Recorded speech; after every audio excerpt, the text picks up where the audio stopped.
right. Hello, health heads. Welcome and thank you for checking into this special in studio dose of the healthcare uprising. I'm your producer, I guess this time on the edge, Yeah. here with your host in the middle, Heather Pierce. So, what's on our special in studio agenda for today, Heather? So this one is a part of our human stories. Today we have Gabby over here to my right. Gabby is actually my cousin. So yeah, she's family. This is how we do podcasts around here. We find people that we know and just agree to come on the show. Always start with what you know. Start with But what so today we're going to talk about mental health and PTSD and kind of, the impacts of that. And Gabby's going to share her story with these issues and the way that she's kind of dealt with it and all the things. So I think, mental health, we cover a lot of mental health on the show. And so I think many of our listeners will, well, I think everybody's dealt with some kind of mental health thing. So it's just varying levels of it. So today is Gabby's story. So, Gabby, welcome to the Uprising. Thank you for having me, first and foremost. I'm really excited to be here. It's kind of a new experience. Yeah. Well, we like to keep things pretty chill around here. Yeah, thanks for coming on. Gabby's known me for a real long time, so. My whole life. Yeah, pretty much. I forgot there was a family one coming up. Yeah, this is it. This is the one. Yeah, Gabby, I think you were, gosh, like 8 or 9 years old when I met you, or maybe younger. Maybe younger. I don't know. I don't remember how old I am. I'm still 29. I You were stopped at little. like 26, so you're ahead of me. Yeah, she was little. I've watched Gabby pretty much grow up, and so and I'm really close with her mom too. Hi, mom. Hi, Mom. Hi, Mom. Yeah, and so yeah, they've been a really big part of our family. So anyway, with that, Gabby, so you have dealt with some issues around mental health and PTSD specifically. I think your situation is really very unique. Mhm. And Gabby's being very brave and vulnerable here today, sharing. This is it's a pretty big deal what she's dealt with. So Bringing your personal stuff public is a big step. it is. I always appreciate when people are willing to do that. Yeah. So thank you for coming and being open with everybody. So with that, start at the beginning. Tell or where you want to start. So I was diagnosed with PTSD, triggered depression and anxiety at the age of 21. And a lot of that triggered from my childhood and just my past in general, which you've watched me grow, you understand. So a little bit of background. When I was 10, I lost an uncle who was my best friend. And that's where, little red flags started popping up. Didn't want to sleep in my bed, didn't want to eat with the family. I think I survived on Eggo waffles for like 6 months. that was Uncle Barry. No, that was my Uncle Rusty. Well, Uncle Rusty. Sorry. Okay. And then in October, I want to say sophomore, junior, is when my grandfather passed away. Right. And that one took another big hit. And then Uncle Barry passed of cancer. Right. in That was 2014. my father-in-law. And his funeral was my first day of my freshman year of college. So I had to take a personal day on the first day of my freshman year, which kind of sucked because I was really lost the second day. And then July 4th, 2016, my bio dad, Larry, he committed suicide. That was his favorite holiday. So growing up, that was like, the fireworks, the everything. And I found out after going to the 4th of July parade. Here in Flagstaff. Here in Flagstaff. Yeah. Yeah. So after that point, I kind of just stopped celebrating the holiday. Like, I'll go watch the fireworks, but that's like the one thing I give to like that entire like section of my life. And then I want to say a year or so later, at a conversation with my aunt, and she was like, I think you should go in and, get some counseling and really talk through all these issues. And at first I wasn't in for it, and a lot of people don't have that kind of access as I did as an AU student. So, So that was through like student health or yeah, through Okay. the HLC, Health and Learning Center. Okay. They have like, counseling and things back there for students, and they did an intake on me, and I didn't like the counselor that did that. And it's really cool because they let you choose like male or female, or how hard is it. And what I qualified was for a more intense kind of counseling, because of my trauma growing up with Hmm. those deaths in my life and my home life and things like that. And I had a really amazing counselor at NAU. And once you go to counseling, you go to a psychologist, and they're the ones who diagnose you. Oh, okay. So I was diagnosed with PTSD, triggered anxiety, and depression um, at the age of 20, 21. And that was, And you're how old now? I'll be 29 next month. Okay, so I knew that answer, guys. I'm just asking. So you would say how old you were? That was a Jeremy question. Thanks for picking that up. Yeah, you're welcome. Yeah, just so how long have you been dealing with this, obviously? Or, well, I mean, you've been dealing with it before the diagnosis. Yeah. So really, you've been going through this for quite a bit I mean, you lost a longer. lot of people in a very short period of time. Yeah, that's not everybody, but That, yeah. Yeah. that's not even. Lost a grandmother in between um, my uncle Rusty when I was 10 and my grandfather. So a year later, not even like 6 months, my grandma Betty died. Wow. So, and she died, and it was one of those like processing things that like I didn't even pick up until I was older. I was there when she died.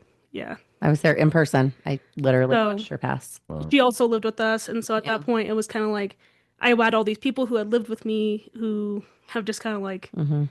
Oh yeah, and at that age and your teenage years and your family's just one after the other disappearing from your life like that. yeah, That's brutal.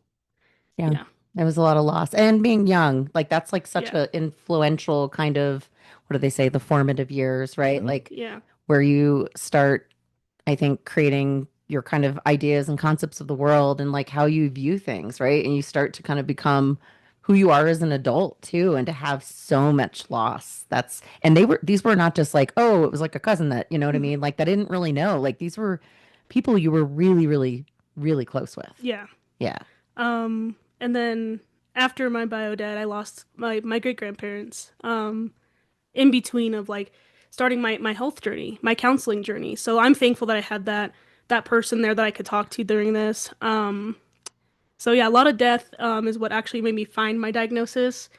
But yeah, that was it was pretty devastating at the age of 22 to be like, oh, there is something that I'm classified as like not in a bad way, but like I'm not just thinking like I'm overreacting or I'm okay one day and like not the next, and it's like not normal. Hmm. So Can you, mine, can you talk about that a little bit? Like what was happening? Like what were the things that you were experiencing that they were like, yeah, this is what this diagnosis is? Like share some, you and I have talked a little bit about it, but um without going too far into detail, my bio dad was an addict. And so going into doctor's offices and things like that really triggered me. And that's a lot of like the PTSD stuff. Like this is Mhm. where it started.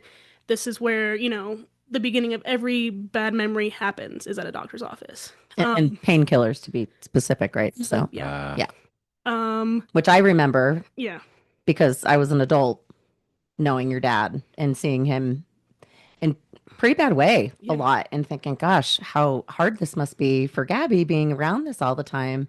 You know, I Yeah. would just see him at like birthday parties or whatever, and we would go home and it'd be like, gosh, he barely would come out of his room sometimes.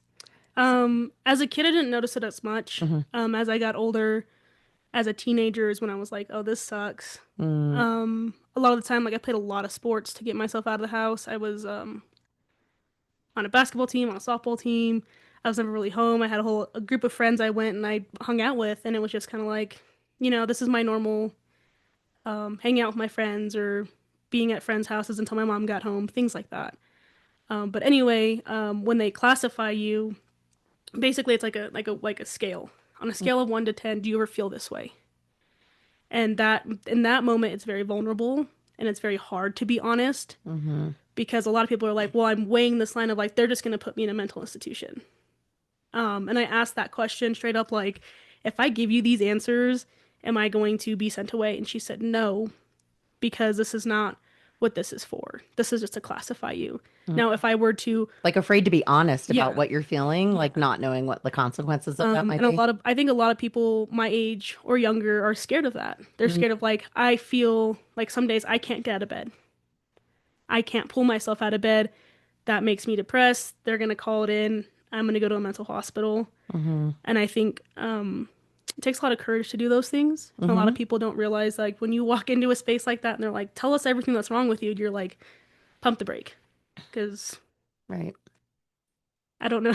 Like it's hard, Yeah, you It's know? this. it's like lying to your doctor, right? Yeah. Like nobody, and I think we've said this, like nobody's ever totally truthful with their doctor because Hmm. you don't want to tell them how much you drink or if you smoke or if you eat McDonald's every day or, you know, you sleep 5 hours a night. Like, no, I sleep 8 hours a night every night. I don't know what you're talking about. Um, People lie, but so mine it's mine hard. was mine was more when I go to bed at night, my mind runs.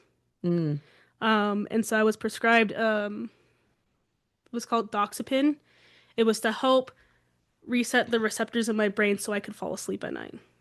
And it was a very, very hard path going the pharmaceutical way because for the longest time, I would sleep through days.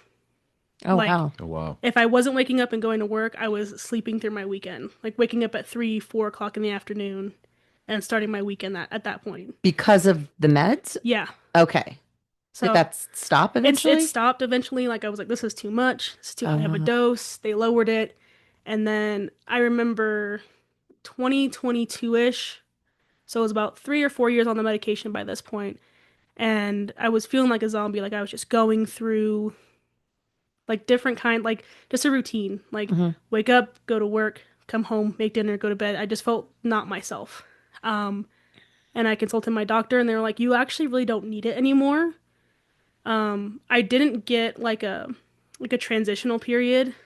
I had spoken to my doctor and they had said like, okay, like if you want to do natural medicine, so like CBD, Mm, they were gummies, like yep. CBD gummies to help you wean off so you're not going through withdrawal. And that's what I did for many, many years. And now it's more of like I use a sound machine Hmm. to help me go to bed. That also just triggers my brain to fall asleep. Hmm. And And that's, the CBD gummies, these are like the real legit ones, like that you would get like at a Noble or something like that, mhm. like a real Yeah. legitimate Dispensary. dispensary. Thank you. Yeah. Yeah, medicine. I mean, sorry, but like marijuana, we need to Oh get yeah. I mean, we need to cover CBD. that on the show. You don't even have to go to a dispensary to get CBD. No. Mhm. That's legal everywhere. Yeah, Like and you you can get that anywhere. and you Yeah. found that helped. Yeah. Yeah. It just helped quiet the noise in my head Hmm. and just I was able to fall asleep. I know a lot of people. I have that too. I have to have noise when I go to bed. Mhm. I don't Me like too. TV with the light, but I'll like have my phone playing, Hmm. I'll play a podcast or an audiobook or Like something. white Yeah. noise, brown noise. I don't know. Mhm. There's all sorts of noises. I think mine's like rain. I think that's Oh, what it It's okay. is. a good one. So Yeah. I've heard that My from a my lot of roommate people that sleeps to do that. jungle noises. Yeah, like rain sounds or and the CBD gummies. I have the list of my friends that take gummies to fall asleep at night because of anxiety is a big one. mhm. Just quieting the mind. Um, it's pretty common.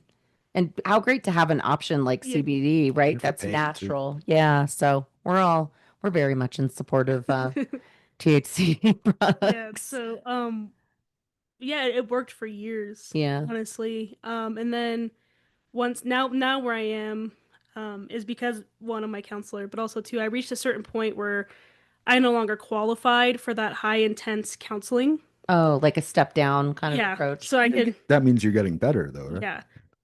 It was quite a process. A lot of it was I don't like to cry in front of people. A lot of people don't like to do that. And it was I remember it like clear as day. I sat in a chair and I faced a wall. And he either sat on one side or the other side of me, and I would run through the timeline of like where it started, when it stopped, what was going on as a child, all the way up to now, or at that point. And once I was able to like get through it without panicking, and it Hmm. was only twice, but like once I was able to get through bigger stories without panicking, he was like, okay, now we can dive deeper into them. Why were you feeling this way? Hmm. And that was what really helped my PTSD diagnosis. Hmm. Was a lot of like he took the time and he slowed it down. Like, okay, like this was too much. Let's stop right there. Let's talk about this. And it wasn't like you're going to talk about this right now. Hmm. So it's not always a scary thing to go to a counselor. You just have to find the right one that's fit for you. Right. Um, Did you say you're a counselor now? I am not. Oh, I thought you said something in there that you were No, now. no. She does work with kids though, so that makes her There a, you go. an angel, a saint. I do Oh yeah, if you work with kids, you're some kind of counselor anyway. Right? Yeah, basically. a little bit, yeah. Um, but yeah, like now that I'm older, I do see that as like a blessing. To be able to be diagnosed. Like my diagnosis is kind of something I'm really open about. And a lot of people don't know it just because at that point in my life, I didn't share it with a lot of people. Um, Would you say that's a big part of the healing process is being able to open yourself up like that and talk about it freely? oh, 100%. 100% I would. And a lot of it is like, um, the fight for mental health is always really big. No matter what country you're in, no matter where you're going, no matter where you're coming from, it's always a big fight. And I feel like being able to be like, yes, I do have this diagnosis, and it's something that makes me me. And that's the biggest point of like, you know, looking yourself in the mirror and be like, this is who I am, and this is what makes me me, and that's okay. Yeah, yeah, totally. I think that's a really good point. I think 100% it has made me like see it as a bigger picture. Whereas if I look back at my 21-year-old self, like this sucks. I have this scary looking diagnosis. I'm like, it'll be okay. It'll be okay. It makes you who you are. Yeah. So, Yeah. So as time has gone on, obviously, well, at one point you were no longer an NAU yeah, student, so you didn't qualify for that yeah, therapy with that, well, with anything, yeah. right? Anything with the health. So did you feel though like you were in a position that you didn't need that level of support, and so you didn't feel like you were because mental health access is a big problem, hmm right? Like there's a lot of people that need it. There's like wait times that are like, insane. But you never ran into that issue after you lost the services through NAU?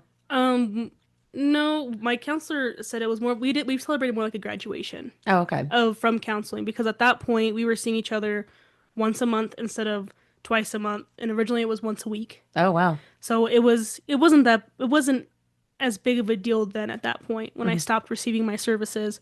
Um, I think doing it the way that I did it was better rather than going through like other agencies and things like that. Mhm. I haven't reached out to finish like to go to counseling, but I know that I have options, which is really, really good. And I think a lot of it is being also like an educator and having those options through my insurance, but also being able to know like I have people out in the community that can be like, oh yeah, go here, go there. Mhm. Um, There's resources. yeah. Yeah. So being aware of those resources Yeah. is a big part of it, I think. Mhm. But I haven't returned to counseling since 2023. Oh, okay. So And And you're you feel like you're doing well? yeah. Like I do. Yeah. you don't feel like you need to go back. You just I don't think I need to go back for that kind of level. sure. I think, everybody has their ups and their downs and their bad Oh days. yeah, we all have days we could talk to somebody. Yeah. Or Yeah. stay in bed all day. Yeah. I do think I have amazing family and friends that do support me, and like I could call anybody in my phone and be like, "Hey, I just need to talk or I need to rant for 25 minutes. Will you just listen and not judge?" And they're like, "Got it." Yeah. I mean, the big thing, regardless of who it is across the board, like I could just pick up the phone and be like, "Hey, listen, I'm having a rough day. Yeah. Just let me rant." And they're like, "Got it." Because I think opening up about my diagnosis really helped with like my family Yeah. know, like, okay, she just wants to rant for a little bit. Let's go. Yeah. Community is everything. I think just like having that kind of support, hmm it makes me sad when I think about people who don't have that hmm in any situation, right? Yes, That of how course. lonely that must be and how hopeless you might feel, hmm and to not have that kind of support. So like today, like do you take any kind of medication today or is it just your rain sounds and your CBD gummies every night? I don't even take the CBD gummies anymore. Oh, It's just the rain sound, and a lot of it is like I strive, especially on days like today in Flagstaff where it's beautiful outside. Mm. I just sit on the porch and just like the natural way, like the sunshine, vitamin D. and that's, the dog, the sunshine, and a good book, and just really Yeah. relax. And I think that's the biggest part of like being able to detach like myself from my anxiety brain and hmm just, you know, take it off, put it on the nightstand, and be like, it's fine. Yeah. Everything will be okay. And is that something you picked up through the process of the therapy? Yes, it is. Like being able to detach like that. Mm. Um, a lot of it is like, okay, what in this moment could I do to help me step away? And you see like a lot of the stories of like find 5 things you can smell or 3 things you can touch or 2 things you can see, like those kind of things. Those things help me now as an adult, like in a doctor's office. A lot of times like I'll count like ceiling tiles Okay. because that like really helps like calm down. Okay, 1, 2, so on and so forth. Like a focusing of the Yes. mind kind of thing. Being able to like hone in and turn it down a little bit. Yeah. Do you still get triggers? Like Uh, going into a doctor's office? Does that still happen pretty regularly? yes and no. Okay. It depends on the doctor's office. I Oh. recently found out that orthopedic doctor's offices are the worst for me. Oh, because he had all the knee. Your dad had the knee issues. Yes. So those are the worst. The smell, the lights, the sounds, they all sound the same. They all smell the same. Yeah. The lights are all the same. It's a remembrance of the childhood Yeah. stuff. Yeah, that's the Oh, wow. biggest one. Hospitals in general. And I think a lot of that one does have to come with my bio dad, but also Uncle Barry. Mm-hmm. That's another one. Those are like the big ones. Any kind of like medical office. Like went to the dentist yesterday. Mm-hmm. That was a big one, but it wasn't as bad as it would have been if it was a Mm-hmm. doctor's office. But those are the big triggers. Nobody likes the dentist anyway. I mean, it was pretty fast. It was a Yeah. really good experience. Well, you're never there for a good reason. That's the problem. No, no. Actually, I don't mind going to the dentist, but Um, those are the biggest triggers. I yeah. do realize like a lot of it is like, um, if a male in particular is upset and I'm in the vicinity, then I start to like panic a little bit. But I think a lot of that also Huh. comes from the addiction and the withdrawal and watching that happen as a kid. Uh-huh. Those are like my biggest triggers. Other than that, I tend to, as an adult now and being able to know how I can and can't, like really realistically turn it off, in quotations. Mm. I try to push into it a little bit, and then when it starts to feel like super unsafe, then I back out. Oh, In my mind, okay. trying to like overcome those little humps. Mm-hmm. But those are the only bigger triggers is like medical offices, hospitals, and things like Okay. that. So I'm curious about the healing process because I've known addicts and I've known people with PTSD and stuff, but I mean, would you say it's a very slow, steady, gets a little better every day kind of thing, or were there points where like you were working on it and then one day you hit a landmark and all of a sudden it's like, oh, I get something that's going to make me feel better? Do you see what I'm saying? Like, are there certain moments that stand out as that's a place where I got better? Or was it really just a long, slow progression over time? Um, Like a break, like breakthroughs. Kind Yeah, of. there you go. Like a breakthrough moment where, oh my God, that's what's really bothering Yeah. me, and that will help me get better, kind just of thing. in general, like through my own journey or Yeah, through like your just own daily. journey. Because I've never really been able to grasp that. Like I've known addicts that, it's they finally hit that point where, oh my God, I'm really gonna quit. Mhm. Mm-hmm. And like it's a switch and they never go back. Uh but with the PTSD, and like I've known people with PTSD that they find the right drug or they find the right treatment and all of a sudden it's like, oh my God, I feel better.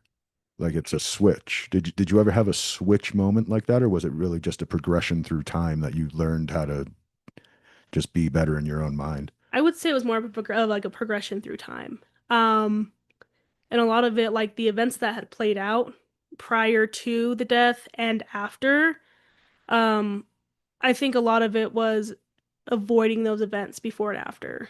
And being able to, I think my breaking point was, or like my turning point was going back and like really digging into those. And I think that's what I was talking about, like the therapy where I stare at the wall.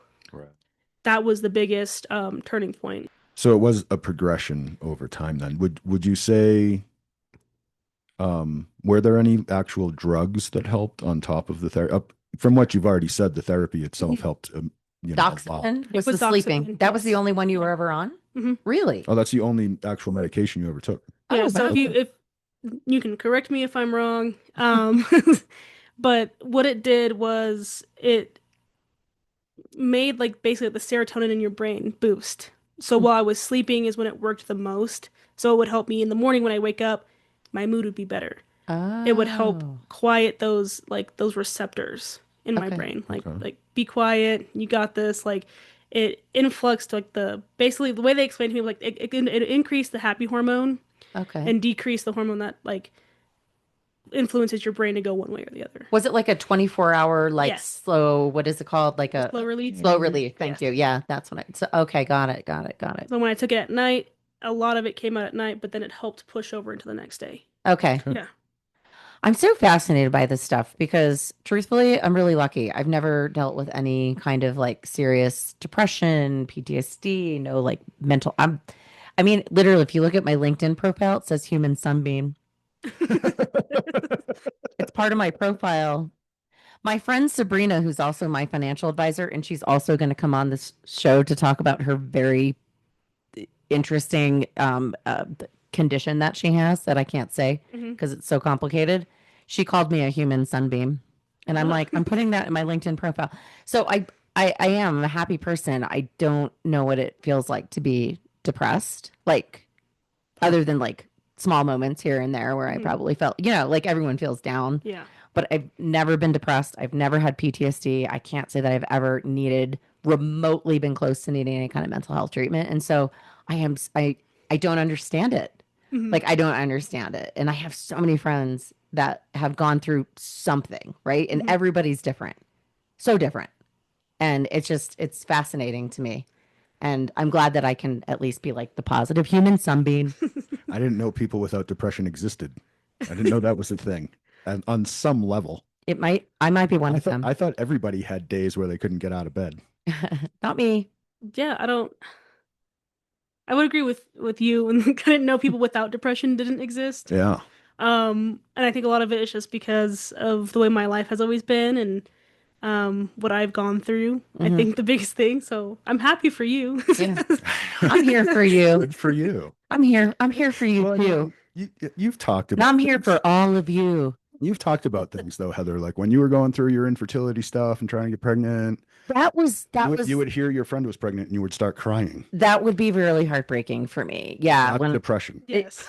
okay, right. So that That's what it happened. feels like right It there. yeah, that was really sad. But it was like, Just that some people feel that way without any real yeah. anything really happening first. It And it would just feels only that way. yeah, and it would only happen like when I would hear about some Right. and they were like, don't tell Heather we're pregnant because she's gonna cry. But picture that feeling coming over you for Yeah. no real reason. Yeah, it's been a long time since I That's felt what like that. depression That's so that's what sad. depression feels like. Hmm.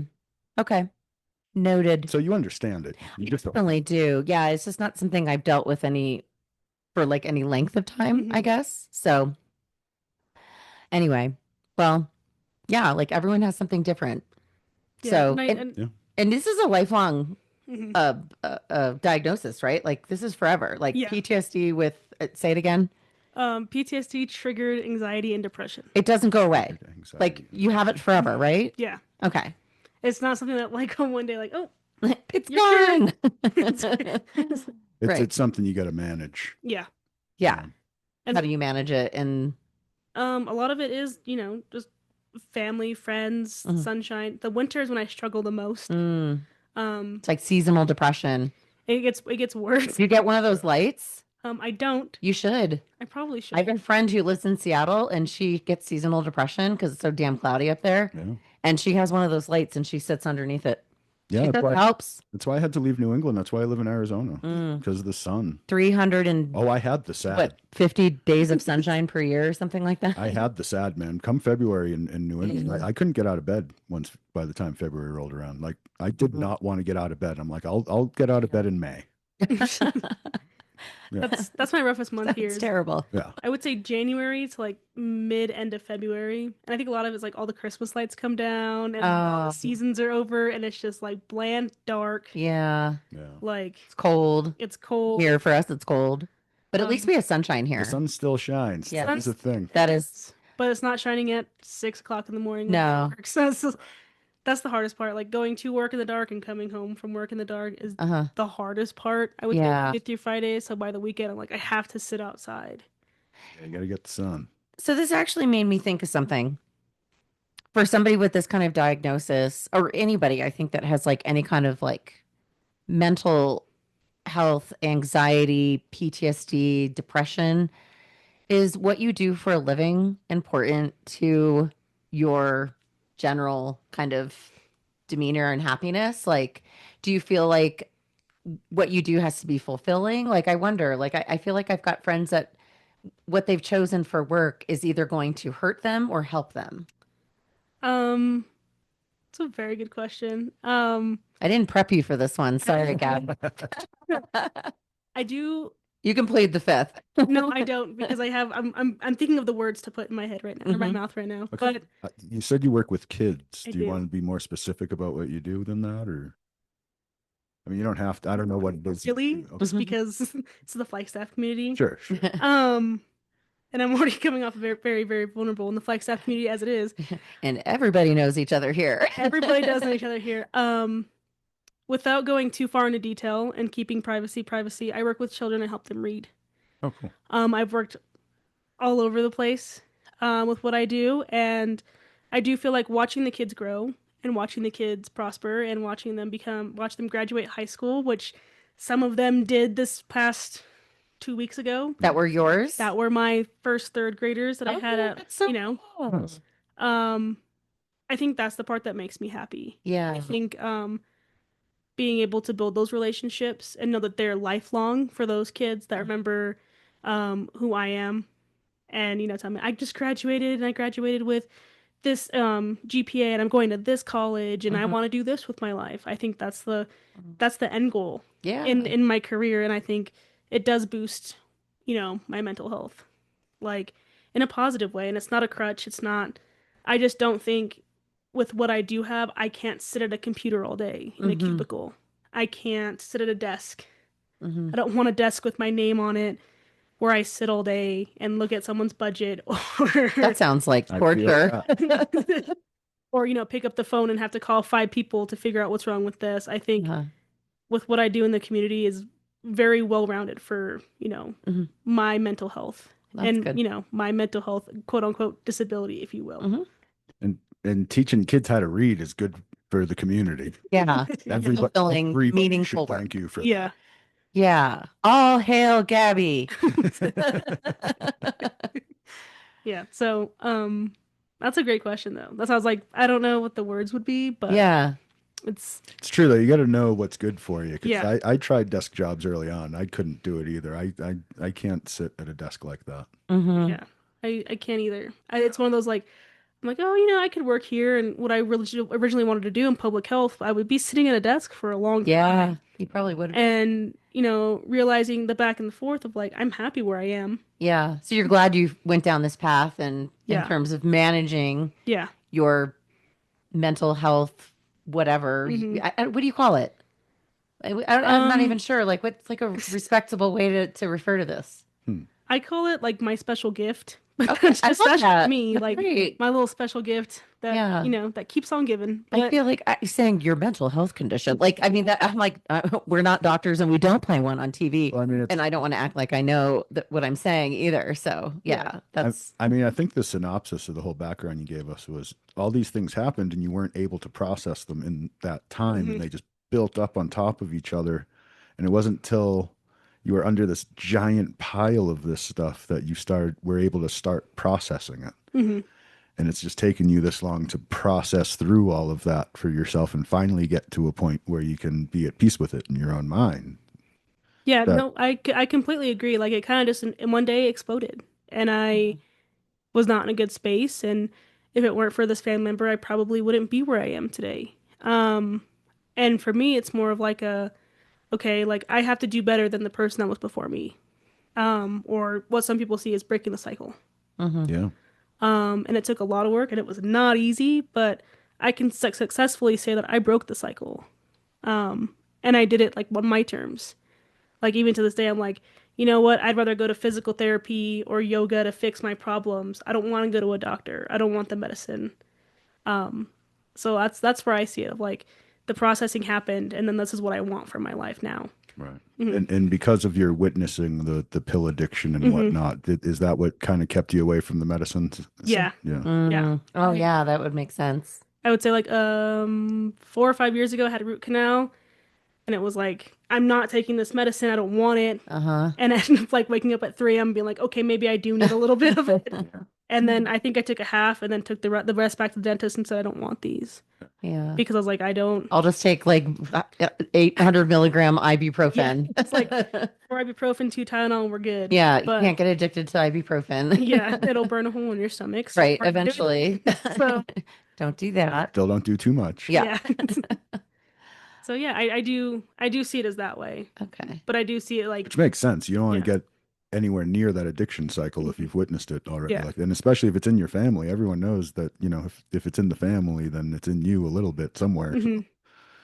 I mean, I've never had a problem really with drinking, but that's only because I pay attention. Yeah. That's a big thing in my family. There's Yeah. a lot of alcoholism Yeah. throughout my family history, you know. I mean, addiction is just, it's everywhere. And what I learned is that like if you are born with any kind of addictive like gene in your Hmm. family, regardless of what it is, like that gene lives within you. Yeah. So a lot of it like growing up like as a college kid I vaped, you smoke cigarettes, whatever. That's what you do as a college kid. Hmm. And stepping away from that was very difficult. Um, and I did it because I wanted to. I did it because I got COVID and then and then I had like asthma from COVID. And then it's just been like an uphill battle of like, nope, Hmm. don't want that because it's an addictive behavior. Yep. I smoked cigarettes for 30 years. I am now over a year without. Wow. Woohoo. That's right. It was like April, right? Yeah, yeah, April something was my Yeah. year mark. Yeah. So I'm well past a year, and I have no Yeah. like I do not ever want to smoke a cigarette again. I see cigarettes, and I have no compulsion. I know a lot of people It took who 6 months. have been sober or like beat some kind of addiction Hmm. recently. So, Well, like recently mine has been like quitting the little nicotine tabs. uh-huh. Um, I'm on day 3. It's a lot harder than it sounds, but it was like after that, like I was doing like 2 a day, like limiting myself. And I had put that second one in my mouth after I got home. I left them at home, so like I wouldn't even like go to the Hmm. car or whatever.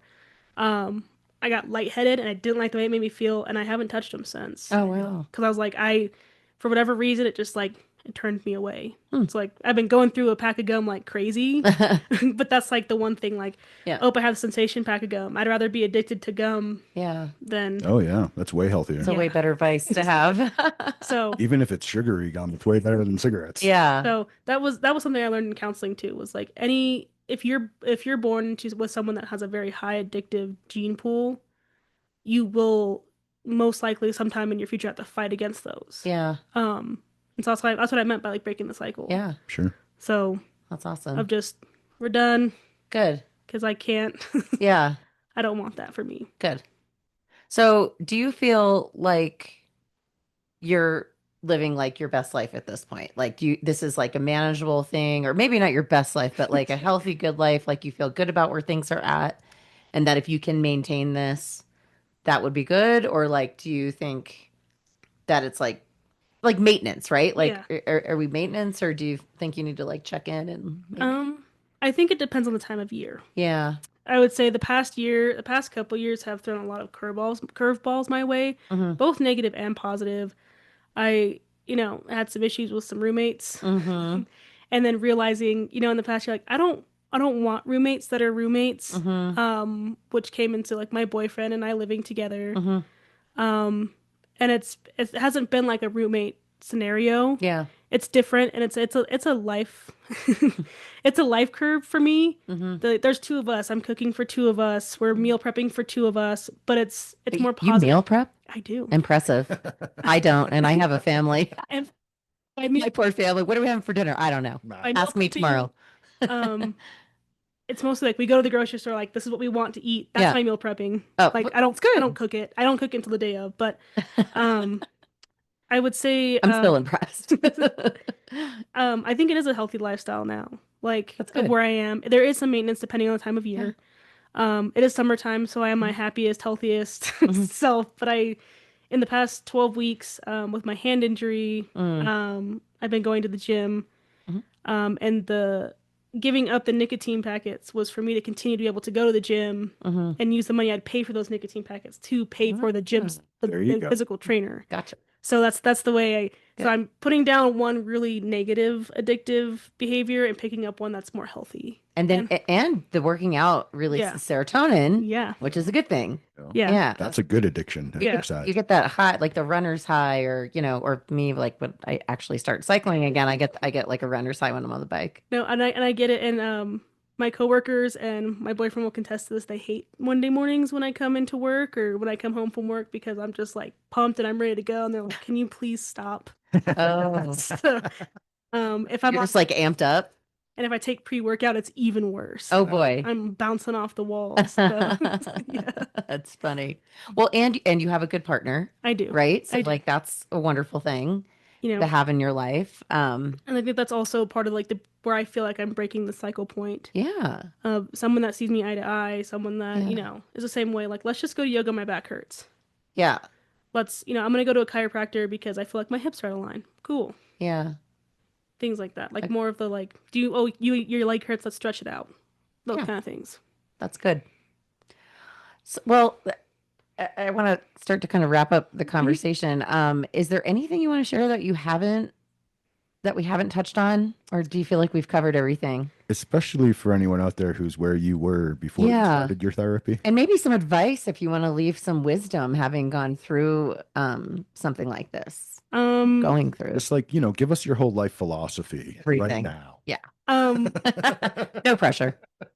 I'm gonna look at the camera for this one, but I do believe that mental health is serious, and I do believe that even if you could suspect one little thing is off with you, like it's okay to speak to someone, whether if it's a neighbor, a mom, like a grandma, somebody, and let them know how you're feeling. So at least when you're down like that, you have somebody to talk to, and that's really realistically what got me to where I was.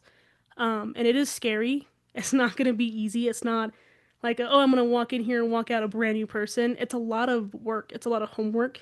It's a lot of in-person work. And I think being able to overcome those steps walking in the door is hard, but even just getting to the door and touching the handle is like the biggest part of this whole process. Yeah. That's awesome. I love Go. that. Well, The first step. yeah, Yeah. Every journey begins with the first step. this is right. There you go. Well, I think that's a really great note to end on. So, Gabby, thanks for sharing Mm-hmm. and being vulnerable and being so honest. That's a big thing. It is. So to be like, hey, this is what I'm dealing with, and I'm gonna tell, lots of people. There's plenty of people out there who I'm sure will get a lot of good out of Yeah, hearing. I think so too. Yeah, because we all deal with something. And I like that you did it without the heavy meds. Yeah, Mm-hmm. that's really It Me great. too. never got on the heavy meds. That's good. Yeah. Yeah, and some people need it, but And yeah, and it's everybody's different, and those medicines are there for a reason. But mhm. if you're not one of the people who need them, you shouldn't do them. Yeah. Only if you're actually the people who need them. Right. Agreed. That would be my advice. Which is why a really good doctor, therapist, counselor, Mhm. psychologist, whoever, all those people are really important. So, yay to the good doctors. So, Wrap it up then. yeah. So I think that's it. Gabby, thank you so much for coming on. This Thank has you been, for having me. I really appreciate it. yeah, it's been a good conversation. We got to do the gratuitous stuff real quick. If you like what you heard, please hit the happy little fun buttons on whatever platform you're on before you go. The likes and subscribe, shares, ring a bell, leave a rating or review. All those sorts of things always helps us out. We are on Patreon for as little as $1 a month, patreon.com/healthcare uprising. You want to tell them about the socials real quick? Yeah. And we are all over social media. We are on LinkedIn, Facebook, Instagram, Blue Sky, posting out there all the time when we drop episodes and sharing our human stories like this one. But also, if you are a CEO, founder, represent a startup or some kind of company bringing some kind of innovation to healthcare, we would love to talk to you. And if you have a human story like we have here with Gabby today, and you want to share your story with the world, give us a shout at healthcareuprising@gmail.com, and we would love to have you on. And I think and YouTube. Did you say YouTube? Oh, I forgot the YouTube. Yeah, we're also on YouTube. Video version on YouTube. Just search Healthcare Uprising and you'll find us. So that's it for this dose of healthcare. And with that, I leave you with my lovely parting words. Keep looking for the good in the world, because sometimes it's where you least expect it.